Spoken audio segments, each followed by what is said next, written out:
ಎಲ್ಲರಿಗೂ ನಮಸ್ಕಾರ. ನಮ್ಮ ಹುಬ್ಬಳ್ಳಿ ಧಾರವಾಡ ನಗರ ಏನಿದೆ, ನಗರ ಸುತ್ತಮುತ್ತ ಎಲ್ಲ ಭಾಳಷ್ಟು ಮುಖ್ಯವಾಗಿ ಧಾರವಾಡ ಭಾಗ, ಉತ್ತರ ಕನ್ನಡ, ಬೆಳಗಾಂ ಟಚ್ ಆಗ್ತಿರುವಂಥ ಏರಿಯಾಗಳಲ್ಲಿ ಸಾಕಷ್ಟು ಕಾಡು ಅರಣ್ಯ ಪ್ರದೇಶ ಇರೋದರಿಂದ ವೈಲ್ಡ್ ಅನಿಮಲ್ಸು, ನಮ್ಮ ಕಾಡು ಪ್ರಾಣಿಗಳಿವೆ, ಅವೆಲ್ಲ ಹೆಚ್ಚೆಚ್ಚು ನಗರ ಭಾಗಕ್ಕೆ ಬರುವಂಥದ್ದು. ಮತ್ತು ನಗರ ಭಾಗದಲ್ಲೂ ಕೂಡ ನಮ್ಮ ಹ್ಯೂಮನ್ ಸಿವಿಲೈಸೇಷನ್ ಜೊತೆಗೇ ಸಾಕಷ್ಟು ವನ್ಯಜೀವಿಗಳು ಇರುವಂಥದ್ದು ನಾವು ಗಮನಿಸಿದ್ದೇವೆ.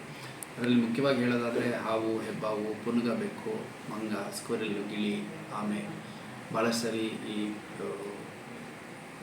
ಪ್ಯಾಂಥರ್,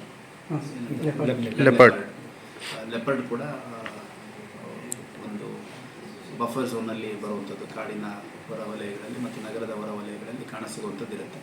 ಹಾಗಾಗಿ ಈ ಥರ ಯಾವುದಾದ್ರೂ ವೈಲ್ಡ್ ಅನಿಮಲ್ಸು ನಿಮ್ಮ ಗಮನಕ್ಕೆ ಬಂದಾಗ ಅವನ್ನು ಹೊಡೆಯುವಂಥದ್ದು ಅಥವಾ ಅವನ್ನು ಕಟ್ ಹಾಕುವಂಥದ್ದು, ಬಂಧನ ಮಾಡುವಂಥದ್ದು, ಆ ಥರದ್ದೆಲ್ಲ ಮಾಡಿದೆ ಸಾಕಷ್ಟು NGOಗಳು ಇದ್ರ ಬಗ್ಗೆ ಕೆಲಸ ಮಾಡ್ತಾಯಿದ್ದಾರೆ. ಅರಣ್ಯ ಇಲಾಖೆ ಕೆಲಸ ಮಾಡ್ತಾಯಿದೆ.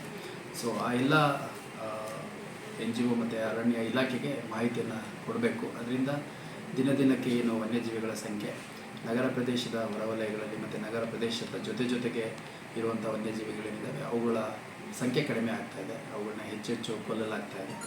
Wild life welfare society Karnataka ಅವರು ಈಗಷ್ಟೇ ನನಗೆ ಭೇಟಿ ಮಾಡಿ ಅವ್ರದ್ದು ಮಾಡಿರುವಂಥ ಕೆಲಸ ಎಲ್ಲ ಹೇಳಿದರು. ಭಾಳಷ್ಟು ಒಳ್ಳೆಯ ಕೆಲಸವನ್ನು ಮಾಡಿದ್ದಾರೆ, ಭಾಳಷ್ಟು ಒಳ್ಳೆ ಅನಿಮಲ್ಸ್ನೆಲ್ಲ ರೆಸ್ಕ್ಯೂ ಮಾಡಿದ್ದಾರೆ.